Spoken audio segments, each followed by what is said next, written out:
Muy buenas tardes y bienvenidos al canal.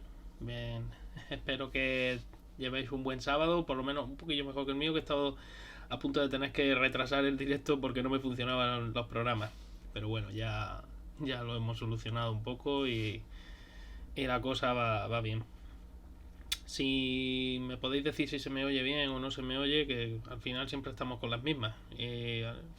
Señal me da, pero ya no me fío mucho de, de, de lo que me dice.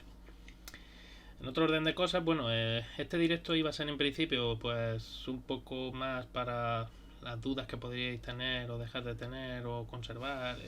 Ya digo, el tema, sobre todo el tema este de las presentaciones de la Fórmula 1 y demás, y de la nueva normativa, pero tengo que decir una cosa. Hicimos con mucho mimo y mucho cariño tres vídeos, tres de regulaciones técnicas de Fórmula 1 y algunas preguntas y algunas cosas que he leído, no preguntas directamente hacia mí, a lo mejor algunas, pero sí otras sí van dirigidas a mí, me hacen ver que no habéis visto el vídeo o lo habéis visto muy de pasada.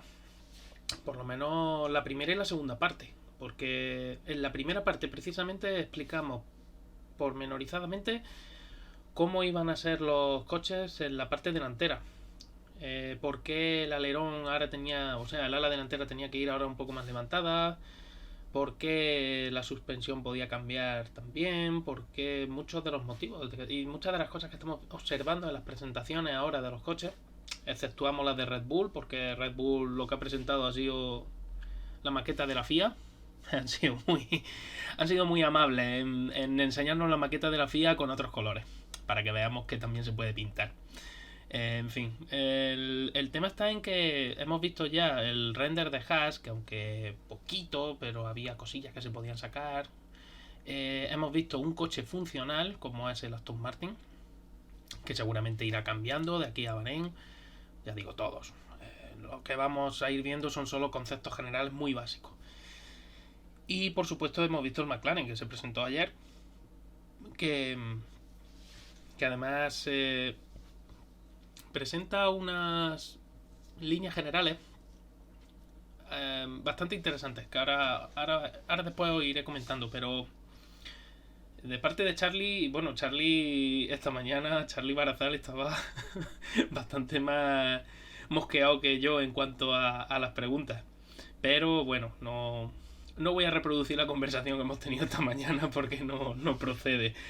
Pero sí es verdad. Por favor, que hemos hecho los vídeos. Os voy a poner los enlaces a todo esto de los vídeos. Voy a poner además con cada parte. Un segundito, os lo pongo por aquí por el chat. Esa es la parte 1. Esta. La parte. Acordaos, las partes en las que dividíamos la parte 2 y la parte 3. Acordaos que lo explicamos también en el vídeo al principio con Charlie. Es verdad que la primera parte sí es verdad que tuvo más problemas técnicos que las otras dos. Las otras dos pudimos resolverlas un poquito mejor. La primera intentamos hacerlo al mismo tiempo en los dos canales, pero no fue imposible por razones técnicas. Y al final, bueno, tuvimos que hacerlo todo en mi canal. El tema, ya digo, ahí están la parte 1, la parte 2 y la parte 3 del reglamento técnico de Fórmula 1, que están en YouTube, van a estar ahí perennes para todo el tiempo que necesitéis. El tema está en 1. La parte 1 es toda la zona delantera del vehículo. Nos centramos en ala delantera, en morro y toda esa zona. Suspensiones delanteras, llantas también, hablamos ahí al final del vídeo. La parte 2 se centra en lo que es la zona media del vehículo y sobre todo y ante todo en el fondo. Todo lo que es el fondo. Muy buena, Fuente del Cierzo. Bienvenido. Y la parte 3 se centra en la zona trasera, lo que es salida de los túneles, lo que es el difusor. Y muy buenas, Charlie. Buenas tardes. Salida de los difusores. Un momentillo. Eso es, que tenía un poco bajada la pestaña. Y lo que es la parte trasera del vehículo. Y luego después algunas explicaciones pues, de lo que son algunas partes internas, el combustible que iban a utilizar este año, etcétera. Explicaciones ya un poco por encima, pero lo principal lo tenéis sobre todo en la parte 1 y en la parte 2. Y en la parte 3, ya digo, el ala trasera y el difusor. Y ya digo que todo lo que fuimos explicando ahí con respecto a la normativa, bueno, el que más lo ha cumplido ha sido en la presentación en Red Bull.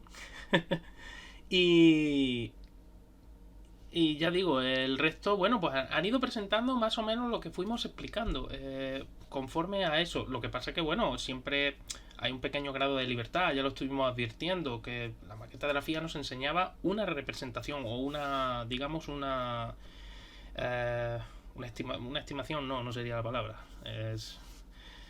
Sería más bien, la palabra sería una interpretación de la norma.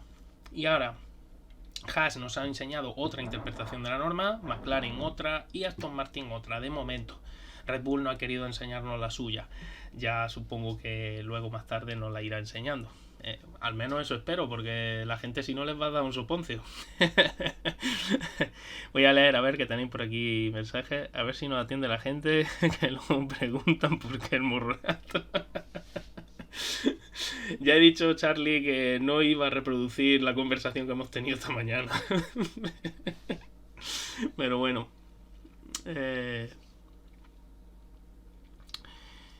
Pocas maquetas para lo que me esperaba. Pues sí, la verdad es que sí, porque además, ten en cuenta, nos esperábamos con el tema de la foto aquella famosa, con las 4 maquetas aquellas, que en principio yo, no sé, a lo mejor pienso más inocente, y yo decía, bueno, pues era para promocionar eventos de Fórmula 1 en 2022 y necesita la FOM, bueno, Liberty Media, necesita promocionarlo y necesita maquetas para ir de un lado a otro. Pero Sergio Martínez hizo una teoría de la conspiración bastante creíble. El tema está en que los equipos parece ser que o han escuchado a Sergio y han dicho, pues ahora vamos a sacar partes del coche, o realmente algo está pasando. Pero ya digo, de todas maneras, y repito, todos los años, absolutamente todos los años, lo que se ha presentado y lo que ha llegado al primer Gran Premio de la temporada, este año va a ser en Bahrein, se parecían en el concepto básico, en lo que es lo básico. Es decir, si va a potenciar más la carga en la parte delantera o la carga en la parte trasera, básicamente al final es la conclusión a la que llega. Pero luego ya ni conductos de freno ni los brazos de suspensión tampoco están en las mismas posiciones, empiezan a aparecer agujeros donde antes no lo había, en fin, una serie de cambios radicales, además en algunos casos que lo hemos visto, y eso está a la orden del día. Bueno, pues después de toda esta perorata voy a pasar ya a contaros aquí. Bueno, este es por si cuando pinchéis, ya sabéis, tenéis que buscar esto de aquí. Si lo buscáis directamente por YouTube en vez de pinchar aquí, porque ahora no lo vais a hacer y tal, que sepáis que esta es la imagen que tengo puesta en los 3 vídeos. Y de todas maneras lo buscáis en mi canal, Curiosidades de Ingeniería con Jero, que es como se llama el canal en YouTube, y podéis buscarlo con esa imagen. Y ahora pues bueno, voy a entrar ya en faena, en harina, con las presentaciones de los coches. Y vamos a empezar por el render de Haas, que al final me quedé sin enseñarlo porque ese mismo día iba a enseñaros el render de Haas, pero el señor Charlie Barazal estimó oportuno que pudiera participar en su Twitch, y ya pues estuvimos hablando de cositas interesantes de la evolución de tanto de motores como de otra índole, pesos y demás en los monoplazas, desde que empezó la Fórmula 1 hasta nuestros días, y fue bastante interesante. Voy a poner esta primera imagen del render. Acordaos que decía la gente, guau, tal, no sé qué. Bueno, pues no, esto no es una versión de la... Vamos, digo, esto no es la maqueta de la FIA, que la he renderizado y le he puesto los colores de la bandera rusa. En realidad es el concepto muy básico del vehículo que nos ha presentado Haas. Y como ya dije en los vídeos, como ya dijimos junto con Charlie, las alas delanteras se permiten desde hasta 4 elementos máximo. Entonces, este ala es de 4 elementos, tiene un plano principal que es la parte de abajo, el negro, Y luego tenéis los planos, el segundo, el tercero y el cuarto, que son el rojo, el azul y el blanco. Bueno, ahora os voy a enseñar más o menos las zonas en las que nos tenemos que fijar cuando ver un render así. Básicamente yo, sobre todo, me he fijado en todo este cambio de curvatura en el flap superior. Ese cambio tan brutal que ya se vio en la maqueta de la FIA, pero la maqueta de la FIA era mucho más suave. No llevaba además estos cortes de aquí que veis, que están disimulados. En realidad son las zonas donde el equipo Haas va a colocar los tornillos de regulación de la inclinación del flap. Porque que sepáis que los dos flaps superiores, cuando yo tengo 4 elementos, la FIA me permite que esos dos flaps superiores sean movibles, o sea, pueda variar su inclinación. Y en el caso de Haas, ya digo, está bastante disimulado en el render, pero se nota dónde está el corte y se nota dónde van a colocar esos esos pequeños elementos, dispositivos, para poder variar esa inclinación de los flaps, tanto antes de empezar las sesiones como luego incluso en las paradas en boxes. Eso ya sabéis que se actúa con una llave Allen, normalmente una llave de muletilla. Los que hayáis trabajado en talleres y demás conoceréis seguramente ese tipo de llaves. Y nada, es simplemente contar las vueltas o descontar vueltas, sentido aguja al reloj, sentido contrario, y cambia la inclinación del flap. Y ahí os he puesto por qué se hace esta curvatura, lo mismo que hacía la FIA. Se me ha olvidado poner ahora otra, pero bueno, como lo voy a explicar con el Aston Martin, lo vais a ver, pero es el mismo efecto que ocurre aquí. La suspensión también push rod, como veis, las tomas si visto así de frente, lo que es los pontones, son muy estrechitas, como muy pequeñitas. Y el tema está en que ese efecto outwash o ese efecto lavado consiste en intentar hacer que el aire haga ese movimiento que acabo de poner. No es un vórtice como el I-250, el famoso vórtice, pero sí es algo parecido a lo que quieres conseguir. ¿Y para qué? Pues para que no se encuentre ese flujo de aire con la rueda delantera y por lo tanto yo pueda generar, ser más eficiente y reducir resistencia aerodinámica. He dicho generar, pero no. Lo que quiero es reducir resistencia aerodinámica. Y bueno, el morro, como veis, bastante cuadradito aquí. Los 3 flaps superiores, los 3 elementos superiores terminan en el morro, como ya dijimos en los vídeos. Los wingtip, sabéis que el wingtip es donde termina mi perfil aerodinámico. Esos finales no pueden solaparse, no puede haber superficies que se solapen sobre esos finales, y además tienen que tener un radio de acuerdo determinado, que está todo en la normativa, con respecto a la zona donde se encuentra con la otra superficie, en este caso el morro. Entonces eso los equipos pues tienen que hacerlo conforme a normativa, con esos radios de acuerdo y con una sola superficie. No me vale que pongas un aditamento por encima que cubra ese encuentro. Así que en ese aspecto vamos a tener, seguramente en ese caso habrá que fijarse muy bien cómo termina cada equipo esos wingtips una vez que ya estén los coches en Bahrein. Sería bastante interesante ir fijándose en eso. Y como sabéis también, en los endplates pasa exactamente igual. El wingtip tiene que terminar de manera que sea también una sola superficie. Por eso hacen esa curva tan pronunciada, se colocan en vertical y sigue siendo la misma superficie la que sube luego por el endplate.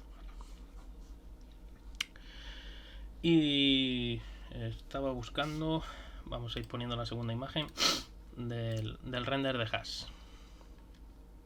Del render de Haas tengo esta aquí.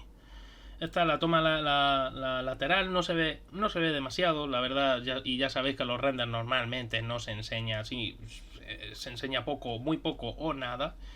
Pero bueno, particularmente aquí también se pueden sacar algunas cositas si uno se fija un poquito mejor. Os he puesto las diferentes superficies. Os he señalado con ese óvalo, ¿no?, en discontinua, como la entrada de los pontones es muy pequeñita y como todo lo tiene muy compactado, ahora lo veremos en la vista cenital, hacia adelante. Mi pensamiento es que las branquias van a ir situadas más o menos por esa zona, un poquito más adelante, ¿no?, de donde lo he colocado, pero es que ahí se veían mejor las letras. Entonces, pero ya digo, mi pensamiento es que eso va a cambiar y que seguramente habrá colocación de branquia en esa zona.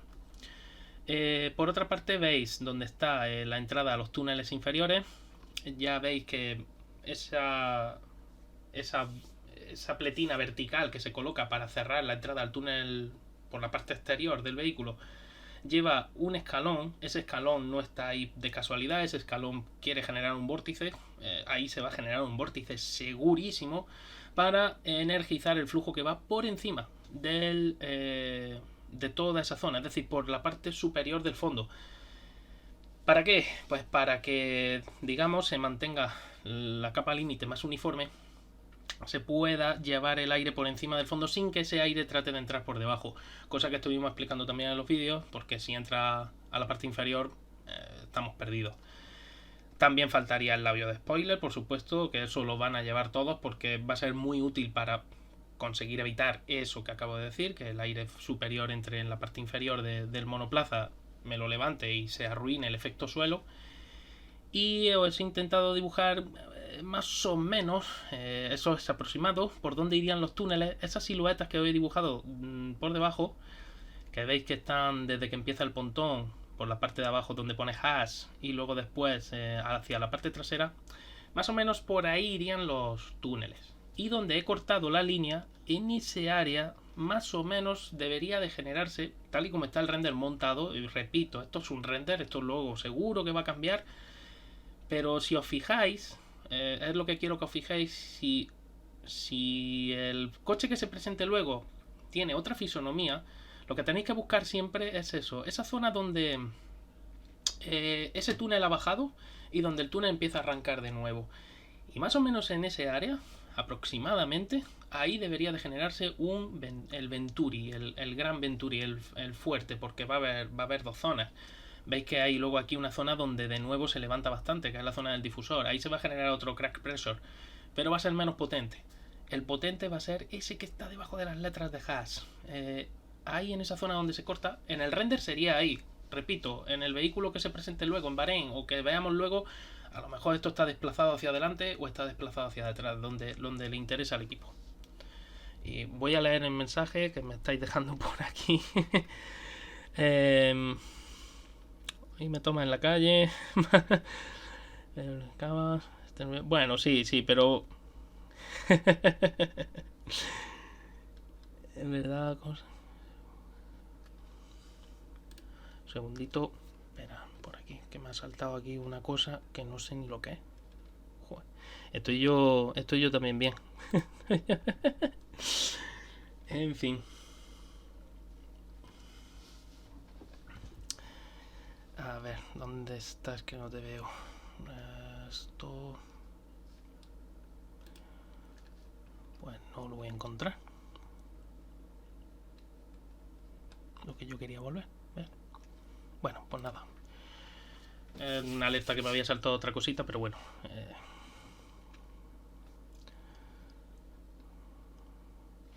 Vamos a ver. Con respecto a lo que se está diciendo de diseños equivocados, de diseño que efectivamente, y eso no es mentira, va a haber gente que va a tener que revisar su diseño.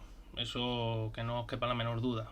Pero eso es normal. Cuando hay un cambio normativo tan fuerte, siempre hay gente que toma un camino mejor que otra gente. Lo que sí va a ocurrir es que ningún equipo, ninguno, va a hacer un concepto tan sumamente, o no debería, ¿no? Tan sumamente radical, el cual no sea posible volver, digamos, 2 pasos o un paso atrás para poder coger otro camino. Vamos, quiero decir, el tema está en que los equipos van a ser, entre comillas, conservadores. Por lo menos los equipos con menos recursos económicos o con menos potencial, ¿no? Porque si me he equivocado, yo lo que quiero es que haya un coche que sea posible cambiar un poco su filosofía sin tener que darle la vuelta a todo radicalmente. Entonces, hasta cierto punto se van a buscar soluciones más o menos diferentes, pero nada que sea extremadamente radical, o no deberían de buscar algo extremadamente radical, porque estamos jugando con algo que es el efecto suelo, que es bastante... digamos que hay en los ingenieros hoy día poca experiencia con el trabajo con el efecto suelo. Muchos de los ingenieros que hay en Fórmula 1, otros sí, pero No hay tanto que tengan mucha experiencia trabajando con ese tipo de monoplazas y la verdad es que va a ser bastante complicado. Pero ya digo, el tema es que ahora sí, ahora van a salir también agoreros a decir fulanico se ha equivocado, zetanico se ha equivocado. Bueno, vamos a pensar un momento por un momento. Lo primero de todo, de Haas solo sabemos esto que os estoy enseñando, que ni siquiera, ya ves tú, seguramente luego el coche haya muchas diferencias con respecto a lo que os estoy enseñando.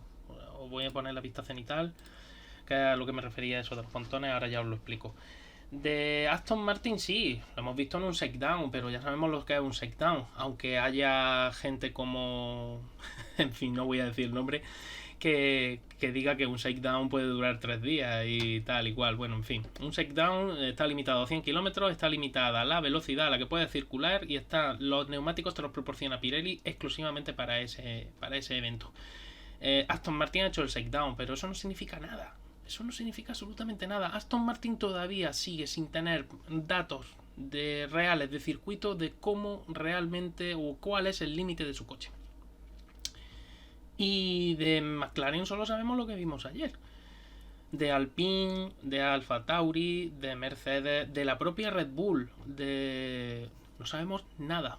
Sabemos lo que cada equipo te quiera contar, lo que te quieran si conoces a los miembros del equipo, pues lo que los miembros del equipo te quieran contar o dejas de contar. Para ellos su coche es maravilloso, seguramente, y además están en lo cierto, no se equivocan.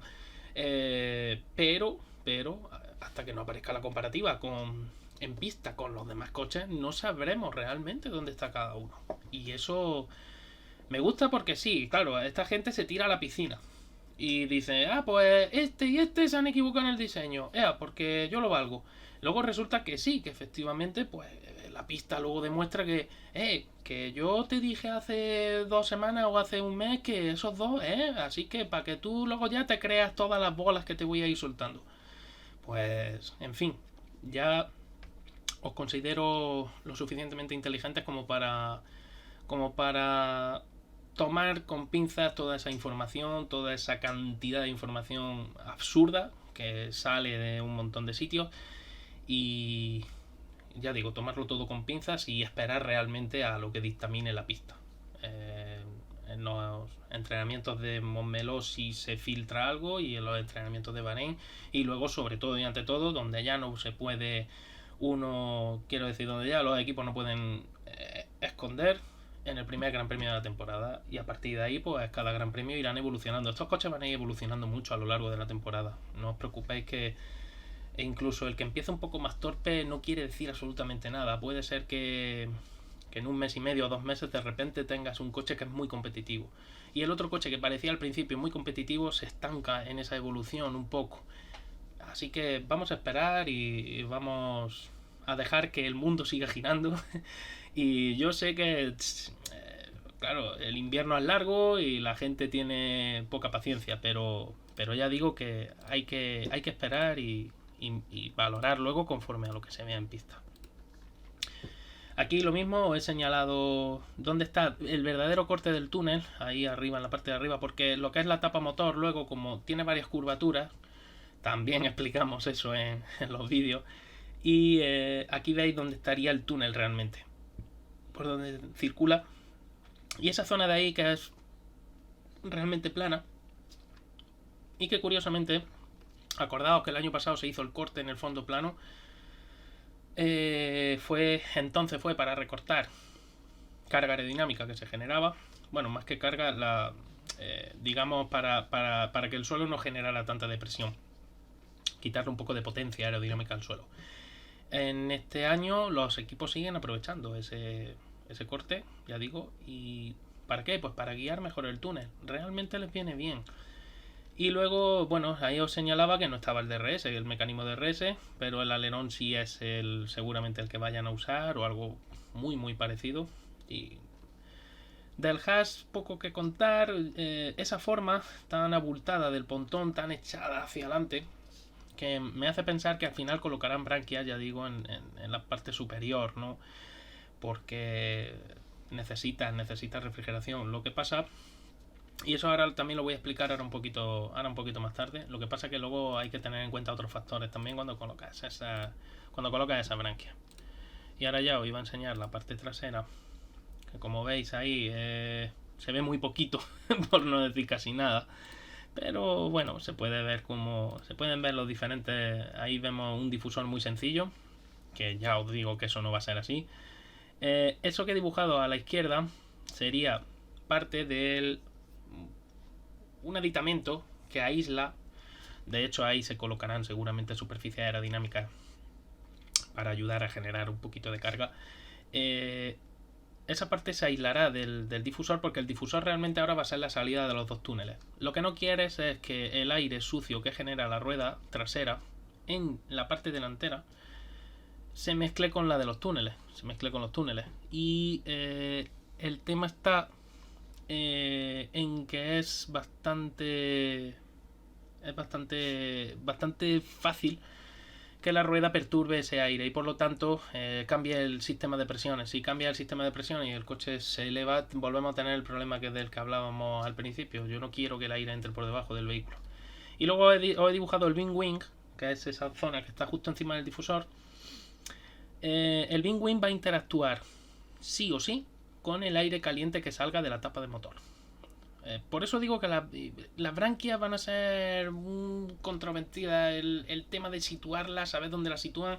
La FIA no permite situarlas tampoco en cualquier sitio. No las puedes colocar aquí arriba en la zona de la chimenea, no las puedes colocar muy abajo. Tienes que colocarlas en un área concreta. Es verdad que deja bastante libertad en ese aspecto, pero ya digo, no te puedes salir de ahí. Y el tema está en que hay que jugar mucho con eso para que la velocidad de salida del aire en la parte trasera de la tapa de motor sea lo suficientemente alta para que interactúe bien con el wing wing. Porque repito, el wing wing va a interactuar con toda esa salida de aire. No con la salida de gases, porque ya la FIA obliga a que la tailpipe, lo que es la cola de escape, salga prácticamente hasta la zona de la luz trasera. Así que la manera de interactuar con el flujo de gases va a ser diferente a lo que se ha visto hasta ahora. Y luego, bueno, os he dibujado ahí la curvatura que hace el end plate, que como la normativa dice totalmente que se haga así. Además, de hecho, este ala ni se han molestado seguramente en poner su diseño propio, sino que han puesto el diseño genérico que presentó la FIA. Y ahí estaría el corte del ala, que aquí sí se ve mejor. Aquí de nuevo ocurre lo mismo que con el ala delantera. Los wingtips no pueden solaparse la superficie, no puede haber superficies que vayan por encima solapando. Y nada, por parte de Haas yo creo que ya está todo. Veo que tengo un Prime. Bueno, pues muchísimas gracias. Estoy buscándote. Arácnido. Bueno, pues muchísimas gracias por ese Prime. Ya digo que yo agradezco los seguimientos y todo lo que me vaya viniendo. Vamos a pasar ahora al siguiente coche que se presentó, que fue el Aston Martin, que ya digo, nos dio mucha alegría. Este coche ya lo estuve enseñando en el vídeo sobre túneles de viento, estuve enseñando algunas cositas, pero ahora os voy a enseñar del shakedown. Tiene que estar aquí.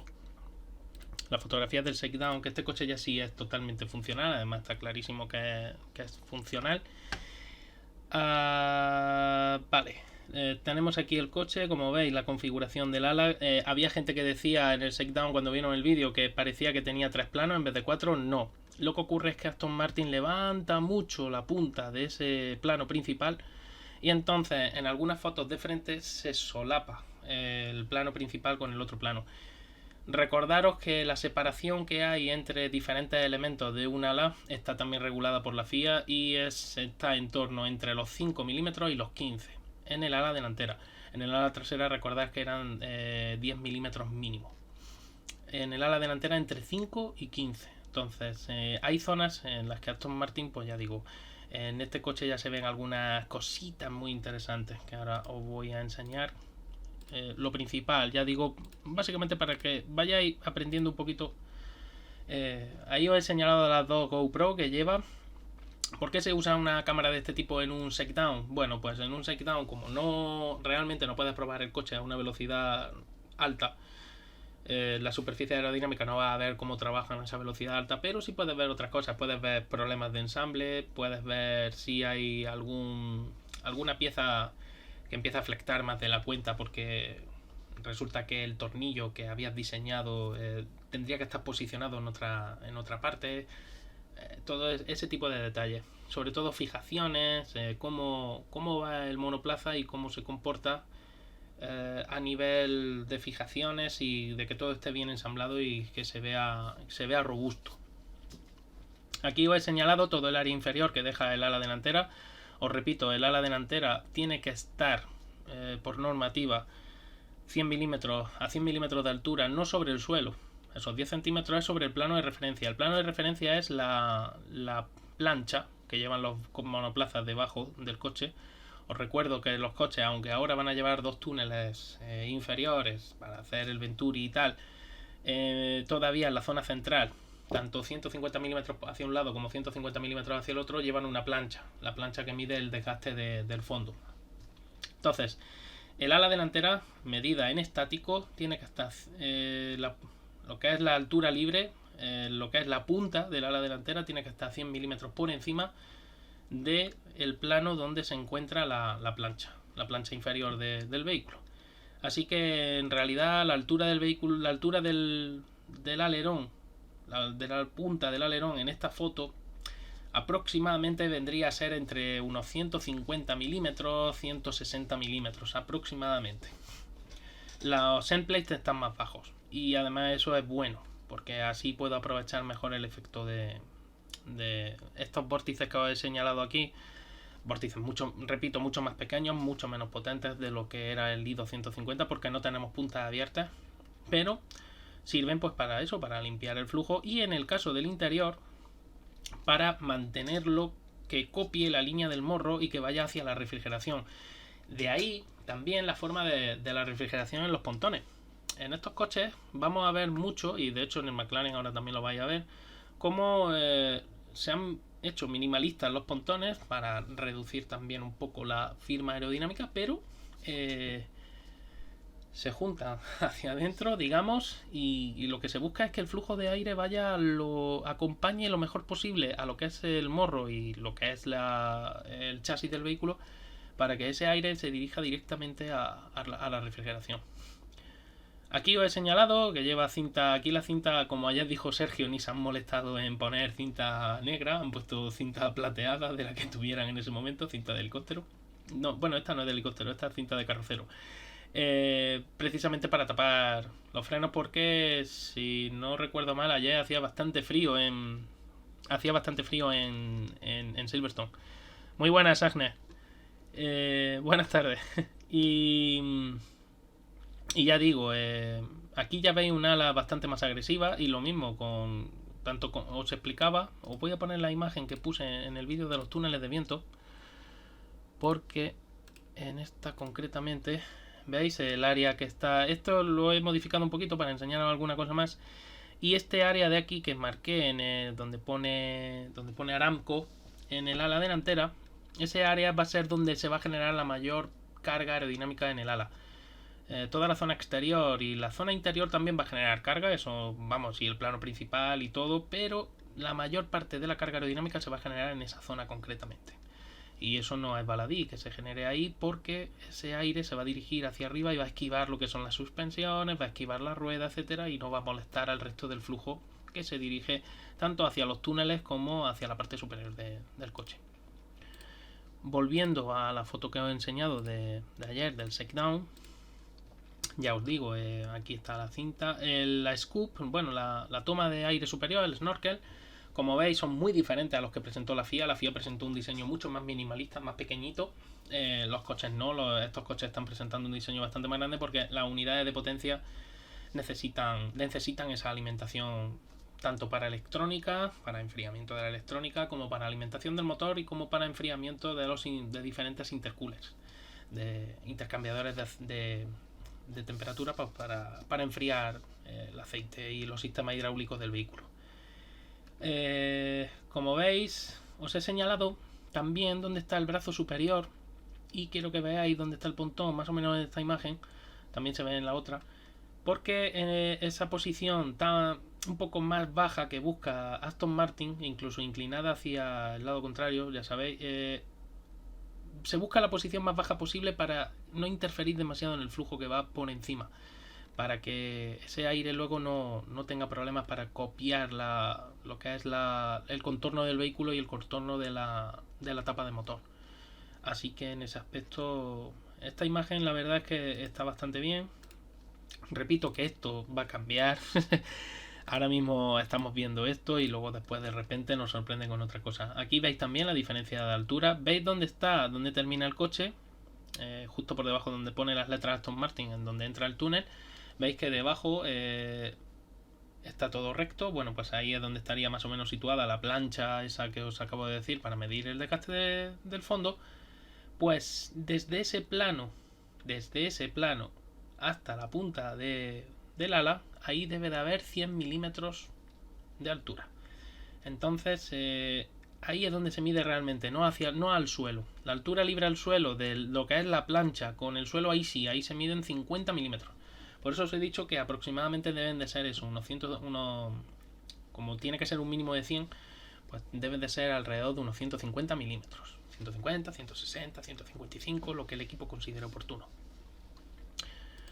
Pero no quiero ahora hablar de eso y os voy a enseñar. Esto es, aquí tenéis, os he dibujado la franquia y os he señalado, que espero que lo veáis, que hay algunas tapadas. Y eso es por el frío. Y de hecho este coche ya llevaba menos branquias que el de la presentación. Y es curioso porque Aston Martin, al contrario que Haas, que hemos visto antes y ahora lo veremos con McLaren, alarga muchísimo el contorno del pontón, pero lo mantiene. Veis que lo he hecho desde la entrada del pontón, de lo que es la entrada de aire al radiador. Veis que he hecho el contorno, porque ese es el verdadero contorno de la tapa superior de la carrocería, de esas tapas de la carrocería y de la tapa motor que va luego por encima. Donde van las branquias, ya veis, todas esas que he señalado están cerradas, porque ya digo que ayer era un día frío y la electrónica no le gusta, sobre todo las baterías no les gusta el frío. Y luego tenemos el otro contorno que os he hecho, es el contorno aproximado del túnel. Y ahí veis luego la pared lateral del mismo túnel, como se eleva por encima. Ahí es donde va ese labio de spoiler, que no se veía bien en la imagen, pero más o menos lo dibujo. En la parte inferior, para evitar que el aire que va por la parte superior trate de interferir con el aire que va por el túnel. Y luego lo que es la zona más baja del vehículo. Esos diferentes contornos que os he dibujado es más o menos para que veáis por dónde va el túnel, por dónde va la tapa de pontón, porque ahí hay una excavación bastante interesante que la va a ver en muchos coches. Y bueno, la propuesta de Aston Martin es bastante interesante en el tema de que es bastante más plano por lo que es la zona superior del vehículo y alarga mucho todo lo que es el contorno del pontón, a diferencia de lo que hemos visto en Haas y de lo que ahora os voy a enseñar en McLaren también. Y esta última imagen de ayer del Shakedown de Stroll, por cierto, hubo gente que me dijo no le gustaba y tal, pero a mí sí me gusta el casco de Stroll, los colores. Luego ya sobre gustos colores, ¿no? Como se suele decir. En esta imagen también se ve muy bien donde terminan los tres elementos superiores, cómo van sujetos al morro y como el plano principal, el plano inferior o el primer plano, como queráis llamarlo, pues va situado aparte, ¿no? Y va sujeto con esos brackets que se ven ahí en aluminio, va sujeto a los otros planos, porque en realidad la sujeción se realiza con los otros tres planos. Una cosa bastante curiosa que va a ocurrir con estos coches de ahora, y que tenemos muchas ganas de ver, es cómo van a levantar el coche con el gato. Y aquí pues lo único ya realmente de interés, después de haberos enseñado otras cosas, pues es el bulbo, que vi que a la gente le llamaba mucho la atención el bulbo. En el reglamento, y lo dijimos en los vídeos, está bien explicado, porque ya digo que expliqué cuánto tiene que ocupar, qué curvaturas puede tener ese bulbo, y se permitía. ¿Por qué la FIA permite esos bulbos? Bueno, una razón principal y fundamental es que los túneles inferiores ocupan un volumen. Ese volumen no puede ser ocupado por ningún elemento mecánico. salvo en la salida del difusor, que no hay más remedio que pasar los brazos de suspensión y los palieres para transmitir potencia a las ruedas. O sea, eso no queda más remedio y tienen que atravesar el difusor como lo han hecho toda la vida. Pero el tema del motor, todo lo que son el plenum del motor, lo que es el turbo, sistemas auxiliares, etcétera, la FIA permite ese bulbo precisamente pensando en el volumen que ocupan los túneles por la parte inferior. ¿Para qué? Pues para que yo mi motor, en vez de colocarlo más abierto, el motor va a seguir teniendo la V a 90 grados, eso no va a ser. Pero los diferentes elementos, en vez de colocarlos más abajo o colocarlos más hacia los de lado, poder subirlo un poco. Lo de poder subirlo un poco lo habéis escuchado de Alpine, ¿verdad? ¿Os acordáis de la famosa etapa el año pasado? Incluso en el RS18. Desde el RS18 llevan con esa joroba. Lo que pasa es que el año pasado en el Alpine A521 parecía incluso más grande. Puede ser más. No sé si era tanto efecto óptico como que sí era más grande. Y la colocación de los elementos uno encima de otro, ¿no? Digamos como si fuera una torre. La idea es dejar el mayor volumen disponible posible a los túneles y liberar todo ese espacio, y para liberar ese espacio pues necesito colocar los sistemas en otra posición, y la otra posición que tengo disponible en un monoplaza de Fórmula 1 es hacia arriba. Por eso la FIA también, y también está en el reglamento, ya digo, cuando veáis los vídeos, los que no lo hayáis visto todavía, que hicimos con Charlie, también expliqué las diferentes curvaturas y expliqué cuánta anchura máxima podía tener la tapa de motor en la zona superior, en la zona más alta, y por qué el equipo Alpine posiblemente podía aprovechar esa coyuntura este año, lo que hizo el año pasado primero con las excavaciones tan más exageradas que hizo en su coche con respecto a la competencia, y luego con el tema de la entrada de aire y de la entrada de aire, no, de la joroba que va justo por detrás de la entrada de aire. En ese aspecto, ya digo, la FIA ha permitido el bulbo con unas medidas muy concretas y con unos radios muy concretos. Así que los equipos que veamos con bulbo van a usar una configuración muy parecida a la que hemos visto en Aston Martin, y seguramente Mercedes lo veamos con esa misma tapa motor o muy parecida. Otra cosa que me ha gustado también de que se presente el McLaren es que, llevando el mismo motor, el concepto de coche es muy diferente. Aunque es verdad que McLaren era más maqueta, entre comillas, de lo que ha sido Aston Martin. Y voy ya con el McLaren, por supuesto. Aquí lo tenéis, el MCL 36. Colores aparte. Yo, respecto a los colores, sé que hubo ayer mucha polémica. A mí, personalmente, el coche de Indy me gustó más, tanto el de Pato O'Ward como el de Félix. Y de hecho, hablando con Iván Roldán ayer, me estuvo diciendo que estuviera atento sobre todo al coche de Félix Rosenbeek, porque es verdad que el azul combinaba. Para mí estaba más acertada la paleta de colores en ese coche. Pero bueno, al final es lo que decimos siempre: si el coche es rápido, se te olvida pronto si es bonito, si es feo, si te gusta más o si te gusta menos. Así que en ese aspecto no te voy. Vamos, no voy a. Tampoco.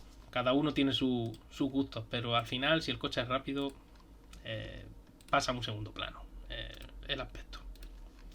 Aquí os he señalado los diferentes puntos de interés. Os he señalado con esa línea discontinua la entrada al túnel porque no tiene pletinas verticales, no tiene separadores, no tiene strakes, o como quieras llamarlo. Solo tiene la pared lateral, que también tiene el escalón. Lo van a llevar todos de una manera o de otra. Seguramente ahí haya una zona de diseño en la que vaya a haber mucha evolución, porque seguro que esas superficies van a evolucionar muchísimo. Ahora mismo están muy simples. Os he señalado también cómo lo mismo que hizo Aston Martin y lo mismo que ha hecho Haas, han retrasado la punta de la nariz, han dejado el plano principal libre, cosa que también expliqué en su momento. Pues cuanta menos interferencia tenga la punta de la nariz con el plano principal, mucha más carga y más eficientes seremos, más eficaz, mejor dicho, será el plano principal a la hora de generar carga, que es el que realmente te interesa, aparte de los flaps. Y el tema está en que esa cajita que he dibujado ahí en la entrada del túnel inferior debería de llevar más las pletinas laterales, las pletinas verticales, porque se encargarán de energizar el flujo que entre a la zona inferior, precisamente para que consiga más velocidad y para que se dibuje mejor todo el canal inferior que se va a fabricar, ¿no?, en esa zona que se va a hacer. Luego tenemos el tema del túnel, como sube, más o menos lo que yo atisbo, porque es verdad que es difícil con la paleta de colores que ha escogido McLaren, es difícil ver bien por dónde va la subida del túnel.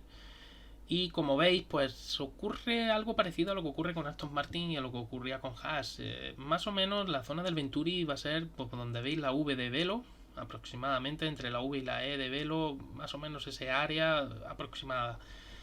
Tengo la impresión de que los equipos van a buscar que el Venturi, el fuerte, se genere en la zona donde va situado el depósito de combustible. El depósito de combustible, por si no lo sabéis, va situado también en una zona donde van las baterías. Las baterías van justo por delante, todo el sistema inverter, baterías y demás, y el piloto estaría sentado un poco por encima y por delante. El tema me parece interesante porque es la zona donde se concentra, donde suele haber cambios de masa, porque a fin de cuentas el Fórmula 1 va perdiendo gasolina, va perdiendo combustible, y eso también va cambiando un poco el centro de masas. Entonces, que se quiera generar el Venturi en ese área es bastante significativo el hecho, y creo que la mayoría de equipos lo van a hacer ahí. Además, la FIA tampoco permite, con los volúmenes que ha definido, tampoco permite mucha imaginación en ese sentido. El tema de la suspensión trasera, que también os he dibujado el brazo superior, el brazo inferior, y veis que en la suspensión trasera es push rod, concretamente la suspensión trasera trabaja al contrario de lo que ha sido hasta ahora la norma en todos los coches de Fórmula 1. No sé si es que McLaren está jugando al despiste, pero ha colocado pull rod delantera y push rod trasera. La push rod trasera lo que hace es que el brazo inferior de suspensión vaya situado más alto. El tirante se sitúa ahora otra vez por encima, y el brazo superior, bueno, pues va todavía más alto. Al contrario que con las pull rod, no hay que hacer esta suerte que han hecho en estos últimos años de elevar el brazo superior para hacer un canal y etcétera, unas cosas muy raras. Con una push rod no necesitas hacer eso porque el brazo superior ya está situado bastante por encima. Así que en ese sentido, pues el túnel inferior, pues la verdad es que se vería beneficiado, sobre todo lo que es la subida del difusor. Pero ya digo, todo esto con pinzas, todo esto cogido con muchas pinzas. Y luego en la zona delantera ya sabéis que lleva pull rod, ahora lo vamos a ver en el siguiente dibujo, en la siguiente fotografía. Por cierto que a McLaren en esta fotografía, en estos renders, no se le olvidó colocar las suspensiones completas, aunque sí faltan otras cosas. Por ejemplo, aquí de lo que me ha llamado la atención son varias cosas en esta imagen. Esto concretamente os he señalado aquí. ¿Por qué pull rod? Bueno, pues os he señalado ahí el área que afectaría a la pull rod. Como veis, es bastante más limpio que el diseño push rod, además de que permite que el tirante sea más fino. Es un tema de resistencia de materiales puro y duro. Un brazo de suspensión, bueno, un tirante, mejor dicho, de suspensión que trabaja a tracción, trabaja mucho mejor, y como el material es capaz de aguantar mejor esa tracción, no necesito tanto material, puedo hacerlo más fino. Sin embargo, cuando trabajo con presión, el material trabaja peor y necesito más espesor para poder soportar esa compresión. Entonces es un poco más grueso. Digamos que el pull rod aerodinámicamente, la ventaja que te ofrece es que el aire tiene un flujo más limpio.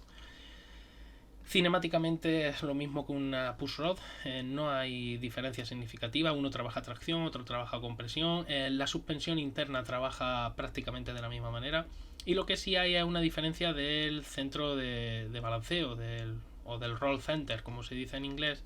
Cuando el coche gira, si es una suspensión tipo pull o tipo push, puede el centro de balanceo cambiar de altura.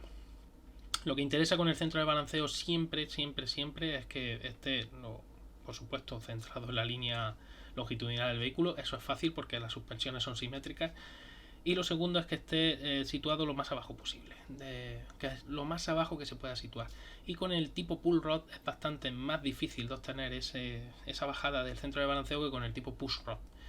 Así que en ese sentido, sobre todo y cuando son ejes directrices, pues es un poco más complicada de tarar y de arreglar, ¿no?, esa suspensión. Pero el beneficio aerodinámico, sobre todo este año, bien merece la prueba. Así que chapó por McLaren que ha presentado esta pull rod. Otro aspecto que me ha gustado, lo he señalado ahí en discontinua, aunque se me ha solapado con el área que he dibujado de la pull rod. El tema de las entradas de aire de los radiadores, también pequeñitas, pero rectangulares, ¿no? Como más, bueno, terminando más bien en curva y más estrechitas, menos cuadradas que las de Aston Martin. Y a diferencia de Aston Martin, no vemos la excavación. Vemos unos pontones muy del estilo de este año. Bastante curioso, me ha llamado la atención también, porque es como si situara mucho más volumen en la parte delantera y luego después en la vista siguiente que os voy a enseñar, que es la vista cenital, en esta vista se ve muy bien cómo he situado los pontones también tipo Haas, muy muy adelante, no como Aston Martin, que ha estirado toda esta zona mucho, pero aquí hay varios cambios significativos con respecto a lo que hemos visto de Aston Martin, que lo vais a ver aquí. Toda esa zona de ahí que he señalado en discontinuo es el túnel inferior, y luego también os he señalado esa zona cuadrada, una abertura bastante ancha que se ha visto en las imágenes desde la zona trasera. Curioso porque está claro que McLaren va a extraer mucho calor, más de lo que hemos visto en Aston Martin y más de lo que hemos visto en Haas, de momento, por la parte trasera de la tapa motor. Es como más bruto, más ancho y más grande, ¿no? Más área de salida. No sé si en el caso del diseño del McLaren, no sé si se podrían ahorrar las branquias. Si lo han conseguido, chapó por ellos, porque realmente es un quebradero de cabeza menos que tiene. Y el tema, bueno, es situado, esto es más didáctico que otra cosa, el plano principal y flap superior, ahí os lo he situado, aunque no se veía en la foto, pero más o menos viene a ser ahí. El DRS de las imágenes no es funcional, no lleva los cables ni lleva nada, simplemente se ve lo que es la cubierta del mecanismo accionador. Y eso que os he señalado en la tapa justo por debajo en un óvalo es la entrada de aire para los frenos, también muy minimalista por parte de McLaren. Ya veremos a ver lo que presenta luego, que sea más funcional. Yo esto sí que lo pondría muy en cuarentena, este tipo de entrada de aire, porque está muy chulo, sí, pero lo veo un poquito complicado poder hacerlo tan minimalista. Así que vamos a ver por aquí. Os iba a enseñar eso, las tomas de aire, que creo que me las he pasado antes. Aquí, sí, aquí en la parte derecha, ¿veis? Donde puse el área de la pull rod, a la derecha tenéis también otro pequeño área que he dibujado ahí, bastante pequeñita. Esa sería la entrada de aire delantera. Me cuesta mucho trabajo creer que con un área de entrada tan pequeña se pueda alimentar con suficiente flujo de aire la refrigeración de los frenos. Creo que esto es más bien un concepto que otra cosa que irán desarrollando. Tendrán que hacerlo mejor. Y ya digo, básicamente a mí del McLaren me ha gustado eso. El ala delantera también es diferente lo que han enseñado, por lo menos lo que han enseñado aquí en estas imágenes. Aquí veis, aquí hay una cosa muy interesante que me he observado de la parte inferior del monoplaza, que os lo voy a enseñar ahora mismo, y que me hace pensar que este coche va a cambiar bastante, y es lo que he puesto ahí abajo. La posibilidad de usar pull rod delantera y push rod trasera ofrece la posibilidad de que este coche se levante. Eso explicaría también por qué el ala delantera del McLaren, aunque en estas imágenes no se ve, pero sí se vio en la presentación, el plano principal y el primer flap tienen una cuerda bastante mayor de la que tienen los dos flaps superiores. Eso es normal, eso suele ocurrir, pero en este caso la diferencia con Aston Martin es que Aston Martin tiene un plano principal con una cuerda con una longitud bastante seria, un plano superior o un flap superior mucho más corto y más parecido en cuerda a los otros dos superiores, a los últimos dos, vamos. Sin embargo, en McLaren no. En el McLaren lo que observé en la presentación es que el plano principal es también con una cuerda generosa. El plano superior también tiene una cuerda, no puede tenerla por construcción, pero una cuerda también bastante generosa, no tanto como la del principal. Y luego dos flaps que están bastante exagerados por la inclinación, pero en realidad no tienen mucha menos cuerda con respecto al primer flap. Y eso es lo que me hace pensar que es posible que McLaren, y esto son conjeturas mías, pero es posible que McLaren esté pensando en levantar el culo del vehículo. Tampoco nos enseñó McLaren el labio lateral que se va a situar para sellar el fondo. Posiblemente no quieran dar pistas, como tampoco se han visto los strikes. Sí se han visto, sin embargo, que eso no lo he dicho antes y estaba aquí, que también vi que tenía dudas la gente. Quiero que os fijéis en la rueda delantera, en la que está más abajo en la imagen, y os fijéis en esa piececita, que también la tiene la otra rueda. Eso va a ser por normativa también, lo van a llevar todos. Y es ya que no hay, este año no hay turning vanes, este año no se dispone del vórtice I-250, y además tampoco, bueno, como he dicho, no hay turning vanes, ya lo he dicho. Así que el tema está en que esta piececita de aquí lo que va a hacer es generar, ya lo sabéis, un vórtice. Ese vórtice va a ayudar a sellar toda la zona de entrada de los túneles, en consonancia con todo el splitter superior que lleva la rueda, que va a limpiar también el flujo de la rueda delantera. Va a ser muy interesante, muy interesante, porque estas piezas van a cambiar su fisonomía y seguramente nos vamos a inflar a ver diferentes imágenes con fisonomía diferente de todas estas piececitas pequeñitas que van repartidas por el monoplaza. Ya sabéis que la aerodinámica ha sido muy simplificada, ya no están las persianas venecianas aquellas que se les decían, los bargeboard ya no van a volver, esos elementos rococó que había en los monoplazas anteriores. Y ya digo, el monoplaza de McLaren me ha parecido bastante interesante en ese aspecto. El tema, como digo, vuelvo a la imagen, me da la impresión y me da esa pequeña impresión de que este coche va a ir un poco más levantado en las pruebas cuando lo saquen a pista, y va a ser interesante comprobar el tema de las alturas en los diferentes vehículos. El Aston Martin no, por lo que vi en la configuración, sobre todo por el morro tan elevado y la punta del ala del plano principal tan elevada, me da que pensar que no. Y el uso de pushrod, posiblemente ellos hayan apostado por una configuración más tradicional. Pero ya digo, lo de McLaren ayer me dejó bastante con la cabeza pensando, dándole vueltas. cosa que con no me pasó con el Haas, y por supuesto no me pasó con el Red Bull. Ese sí es verdad que no no, eso. Bueno, estaba leyendo Gulf mal. Entonces, no es que sea malo, pero no. Sí, no, Fuente del Cierzo ha sido, es que no sé, ese azul, el tono de azul ahí en medio, el que no me termina de cuadrar. Por cierto, lo de las llantas sí me ha gustado, el detalle de por lo menos pintarle ahí a los tapacubos algo. Si luego al final terminan sacando el tapacubos con LED, ya veremos a ver lo que pasa. Y con respecto al Indy, pues lo que dices, a mí me gustaron más. Personalmente los dos coches de Indy me parecieron más atractivos y más bonitos. Y bueno, llevo aproximadamente una hora por lo que veo. No está mal, he ido bastante rápido. Así que bueno, os iba a enseñar también, pero esto ya es... a ver, ¿dónde lo puse yo?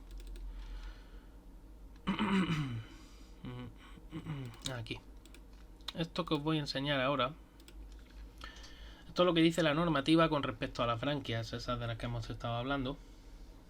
Como veis, ya especifican for the sole purpose Está diciendo solo con el propósito de enfriar, nada de utilizar aerodinámicamente, pero ya sabemos que cualquier elemento que se utilice, cualquier corte en la carrocería, cualquier tema de ese estilo que se utilice, aerodinámicamente hablando siempre va a influir.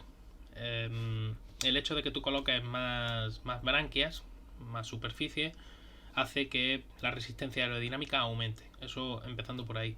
Lo segundo, ese aire caliente que sale interacciona con el flujo de aire que va por encima y puede hacer variar el sistema, en el sentido de que el flujo de aire superior, que es frío y más denso, se encuentre con un aire caliente como acabo de decir, menos denso, y por lo tanto pues haya un cambio en el sistema y una interacción entre esos dos flujos, cosa que hay que regular muy bien. De hecho, si veis, las branquias normalmente suelen tener cierto perfil, no suelen ser rectas, sino que son cierto perfil curvo para que el aire salga de una manera determinada. Hay una serie de cosas y de historias. Y como veis, está limitado a 15.000 milímetros cuadrados de superficie total. Entiendo que se supone que esos 15.000 milímetros cuadrados son la superficie que ocupa esos cortes, no solo entre cortes, ¿no? O sea, la carrocería que hay entre cortes, sino que solo exclusivamente esos cortes. Y nada, como veis, ya veis que se permite esa apertura, o sea, pero como veis no es obligatoria, es decir, si tú no quieres usarlo, no tienes por qué usarlo, pero el hecho de que se estén presentando esos pontones tan minimalistas, el hecho de que necesitas espacio para el túnel inferior. Os voy a enseñar una imagen, hablando de túneles inferiores, que es una imagen muy recurrente, pero es muy significativa y muy buena para explicarlo. A ver si la encuentro.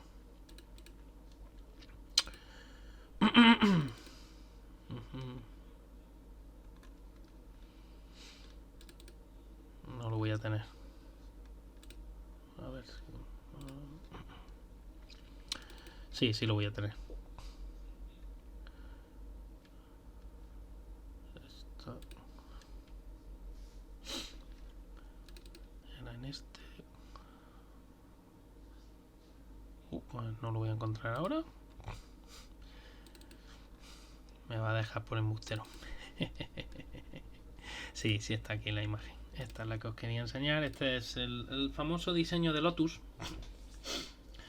Porque quiero que veáis cómo básicamente los túneles van a ser de esta misma forma. Lo único que ocurre es que en estos coches el coche va a ser mucho más largo de lo que era el Lotus. Y además va a tener también otra forma de entrar, etcétera, etcétera. No, a ver. Simplemente lo que os quiero explicar es, como veis, en la parte central del vehículo ahí yo tendría que situar el motor, yo tendría que situar las suspensiones internas, etcétera, etcétera, transmisión, etcétera. El túnel ocupa un espacio, el cual cuanto más libre lo deje, menos problemas voy a tener con ese túnel. Sin embargo, si yo este mismo túnel lo ocupo con otra serie de elementos que no tienen nada que ver con elementos aerodinámicos, sino que son elementos de mecánicos, como puede ser el mismo motor, como puede ser los escapes, como puede ser muchas cosas, tengo un problema. Reduzco el área efectiva de ese túnel y por lo tanto reduzco el venturi que produzco en la parte que se produce en la parte delantera y por lo tanto pierdo carga. Entonces ese detalle hay que tenerlo muy en cuenta. Y los coches de este año pues van a tener que tenerlo muy presente. Aquí veis la diferencia entre lo que sería, ya sé que estos conceptos son bastante más antiguos, pero nos sirve perfectamente para explicar la diferencia entre un difusor, que es la imagen inferior que veis, y un coche con efecto suelo, con todo el túnel inferior, que es lo que va a ocurrir este año en la Fórmula 1. Eso es lo que vamos a tener realmente. Entonces el difusor va a ser mucho más grande y eso va a hacer que genere mucha más presión, mucha más depresión, mejor dicho, y baje mucho más la presión inferior del monoplaza. Así que en ese sentido va a ser muy interesante, va a ser muy interesante. Y el tema, como os digo, la clave va a estar en dónde generas ese Venturi y cómo lo generas, cómo llega el aire a esos túneles, a esa zona. Os voy a enseñar otra imagen del Aston Martin, de las que enseñé el otro día. Voy a enseñar directamente la modificada. Aquí veis también lo que os decía antes, veis ese pontón como es diferente, la tapa de motor diferente también a lo que ha presentado McLaren. Y la cantidad de branquias que pusieron el día de la presentación, que ya el día del shakedown ya se vieron que eran menos y con menos superficie. Esa entrada cuadrada y esas cosas diferentes que estamos viendo entre monoplazas, la verdad es que es bastante interesante y eso da alegría, porque me acuerdo que Sergio tenía miedo de que todos los monoplazas se parecieran mucho. Y no va a ser así, no va a ser tan así, no va a ser tan fácil que los monoplazas se parezcan tanto. Luego ya sí, luego una vez que se vaya descubriendo qué coche va siendo mejor, todos van a tender a ir hacia ese camino. Al final, pues es posible que ocurra como ahora ha ocurrido al final de la era híbrida, que ha habido dos caminos principales aerodinámicos. Y los dos caminos principales han sido el uso del rake más alto y el uso del rake más bajo. El uso del pitch, que es como se denomina, esa inclinación hacia adelante del vehículo. Y ha habido dos filosofías. Gente que ha preferido escoger un pitch más alto y gente que ha preferido escoger un coche que vaya más plano. Tiene sus ventajas cada uno y sus inconvenientes. Y con esta tecnología, bueno, con estos diseños, con esta nueva filosofía de diseño, pues lo que va a haber también es varios caminos.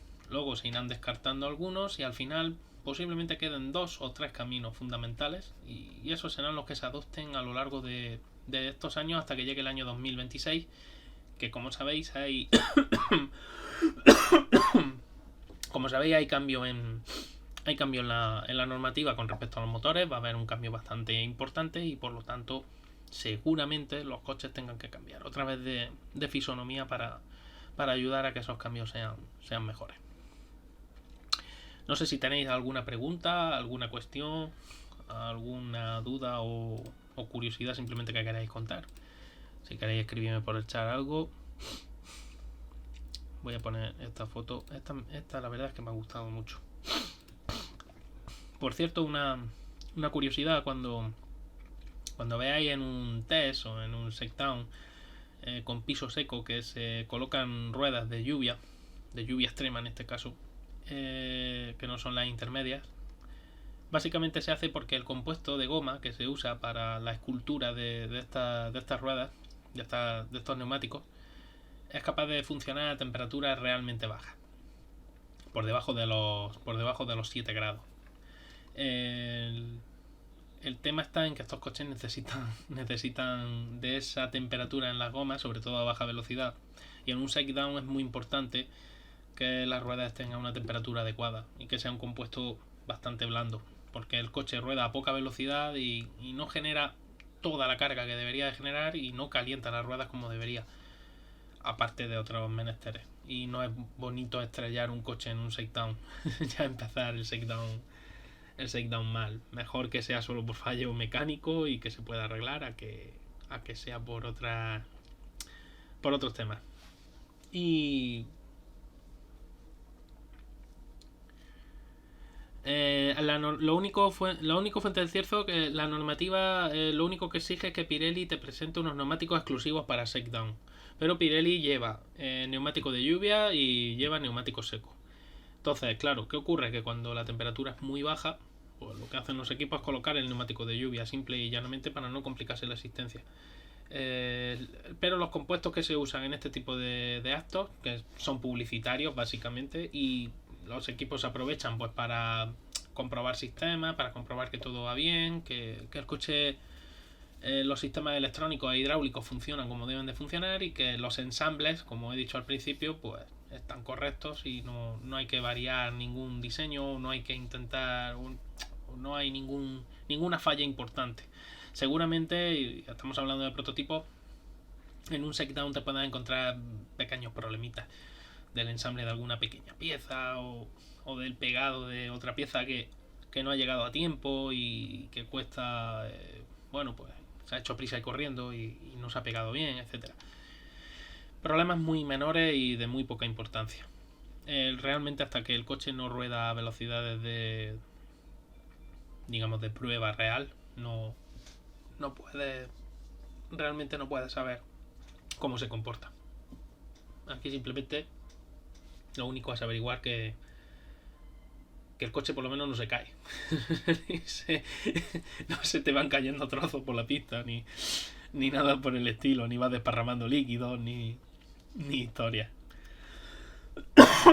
Así que bueno, ya digo, al final lo que si alguno tenía ahí un poquito de nerviosismo o de sazón más bien, porque los coches fueran a parecerse mucho, no os preocupéis que tal y como está planteado el reglamento, con los volúmenes que la FIA ha determinado, permite varias posibilidades, pero al final, pues bueno, seguramente convergerán 2 o 3 caminos y los equipos irán cogiendo el camino que mejor, o que mejor les venga, o que no tengan más remedio que escoger. Que al final al final es lo que pasa. No, a veces no es lo que puedas escoger, sino lo que quieras escoger, sino lo que puedas escoger, lo que esté a tu disposición realmente. Esos nervios para Bahrein, sí, bueno, los equipos seguramente están ya con mucho estrés. De hecho, las presentaciones, el hecho de que los equipos hayan presentado lo que han presentado y tal, me hace pensar que ya el año pasado terminó la temporada muy tarde y realmente están llegando un poco justitos de tiempo a todo lo que tienen que hacer y todo para cumplir los programas. Y luego el hecho también de que en Barcelona vaya a ser a puerta cerrada. Ya vimos cuando al principio en la era híbrida, los primeros ridículos que hubo en 2014, con muchísimos problemas mecánicos. Fuera parte del de 2015 de Honda, que eso fue, pero bueno, eso fue solo Honda, pero 2014 sí es verdad que, exceptuando a Mercedes, el resto de los otros dos motorizadores, Ferrari y Renault, las pasaron mal, sobre todo en el tema eléctrico. Y ahora con la nueva aerodinámica, pues también, claro, los equipos les viene a ellos personalmente. Me preguntaban los otros días y tal, decían que el hecho de haber espectadores o no, que si eso afectaba, y digo, hombre, a los equipos en principio para su programa de pruebas y tal no afecta en ninguna. Vamos, yo no veo dónde está la afectación de que haya público en las gradas o en la pelús o en las zonas diferentes del circuito y que estén haciendo fotos a sus monoplazas. Tampoco les veo mayor importancia. La única importancia es que haya fotógrafos profesionales ocultos dentro de lo que es ese público, estén haciendo fotos, pero es que los fotógrafos profesionales también se mueven por otros derroteros, son capaces de entrar en otros sitios. Y ese tema que les gusta mucho a los equipos de taparse mucho, que si los biombos, que si tal, cuando luego observas que hay fotógrafos profesionales justo en la planta de arriba del edificio donde están los boxes y empiezan a hacer fotos también desde arriba, y quiero decirte que al final los equipos son conscientes y saben perfectamente que una vez que el coche sale a pista, se va a descubrir todo, o lo van a desgranar muy bien la competencia, y luego además esa competencia pues va a poder copiar las piezas que le interese. Desde el mismo momento en que ya tienes las fotografías, tú puedes más o menos hacer unos diseños CAD. Y a partir de ahí ya puedes hacer la modelización 3D y puedes hacer pruebas y puedes hacer etcétera, etcétera, ¿no? Y comprobar con tu coche. El hecho de disponer de muchísimos ordenadores y luego de supercomputadoras para cálculo, perdón. El tema es que tienes muchísima potencia de computación para poder probar muchas soluciones al mismo tiempo y ir descartando las que no te interesan de los otros equipos. Pero ya digo, si una solución funciona, no te preocupes, que los equipos la van a copiar y además no van a tardar mucho. Dependiendo de la potencia del otro equipo, tampoco van a tardar tanto, sobre todo cuando son piezas pequeñas o soluciones que parecen a priori más sencillas. Por lo demás, El tema de que haya aficionado o no le veo ningún problema. No entiendo por qué la FIA no permite que la afición vaya a los primeros entrenamientos en Barcelona. Bueno, la FIA no, perdón, la FOM. Y no entiendo, es algo que no... Es algo que no tiene sentido. Y sobre todo no tiene sentido que tampoco dejen entrar a la prensa nada más que a una parte muy pequeña, selecta de la prensa. No tiene, no sé, no sé qué es lo que pretenden o lo que buscan, pero desde luego no es algo que a mí me parezca bien. Y ya lo estuvimos opinando en los GPKs anteriores y la verdad es que, bueno, me parece triste. Y repito, el que haya 4.000 personas en un circuito, o 2.000 personas, 5.000 personas, que es lo que suele haber normalmente en un evento de este tipo, o 7, no recuerdo ahora, el trabajo de los equipos no se ve enturbiado por eso. A los equipos no les molesta en absoluto. Ellos siguen trabajando a lo suyo y no hay ningún problema. Así que no tiene sentido. En fin, el único sentido que lo encuentro es que Bahrein ha puesto muchísimo dinero y quiere la exclusiva. Porque lo demás me parece me parece de me parece una tontería, sinceramente. Sí, como tú dices, Fuente del Cierzo. Si es que incluso el aficionado que ha podido pasar a veces para pasar a la zona de boxe cerca, ¿no? Y estar en esas zonas, tampoco es que vaya a molestar mucho, sinceramente.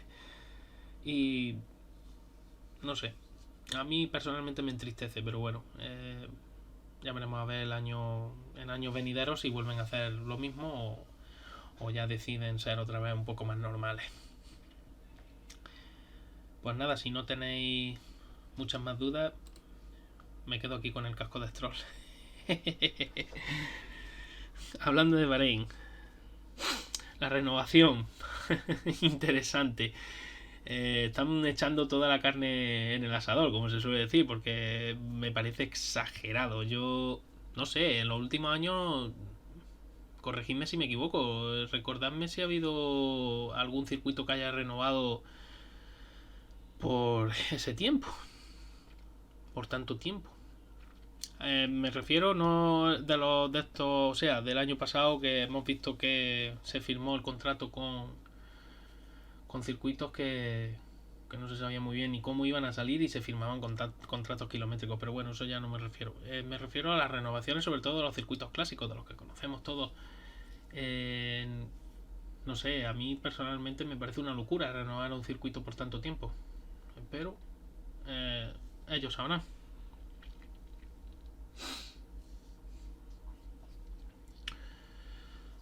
Son los días de Qatar y el resto. Sí, es que yo lo que recuerdo eran 5 años, 6 años las renovaciones, 4 años. Incluso renovaciones año a año. Que eso también las hemos visto hoy con Bernie más a menudo de lo que le hubiera gustado a mucha gente. A mí personalmente tampoco lo entiendo. No lo entiendo. No entiendo cómo puedes firmar con un circuito por. ¡Hala, venga! 13 años, 12 años, 10 años, dice. Madre mía. No lo entiendo. Y bueno, Qatar a última hora resultó ser un circuito, sí, una vez que los coches ya pasaban la segunda vuelta y ya estaban situados, resultó ser más difícil de adelantar, pero no tan difícil como esperábamos y además resultó ser un circuito bastante interesante a nivel de Fórmula 1 porque como tiene muchas enlazadas, en muchas curvas de media y de alta velocidad, pues al final es bastante interesante observar la evolución de los Fórmula 1 en un circuito como el de Qatar. Bastante mejor de lo que se esperaba y dentro de la esperanza que se tenían. He visto circuitos nuevos que han resultado ser luego peores. Así que bueno, a última hora lo de Qatar, medio, pero es una pena. Todo eso realmente es una pena. Bueno, pues si no, yo creo que ya lo he contado más o menos todo lo que quería contar. No quería desgranar más cosas porque quiero que veáis los vídeos, de verdad, os lo digo de verdad, que paséis por mi canal de YouTube y que os veáis los vídeos que hicimos con Charlie que es lo que estaba diciendo del... que estoy buscando aquí, a ver si lo encuentro ahora, de los vídeos del canal, los vídeos que hicimos de las regulaciones técnicas de Fórmula 1 para el año 2000, para este año, para el año 2022. Así que bueno, si no tenéis más preguntas, señoría, ¿hay más preguntas, señoría? ¿No hay más preguntas? Veo que no. Bueno, pues entonces me parece que vamos a terminar aquí con esta imagen evocadora del casco de Stroll.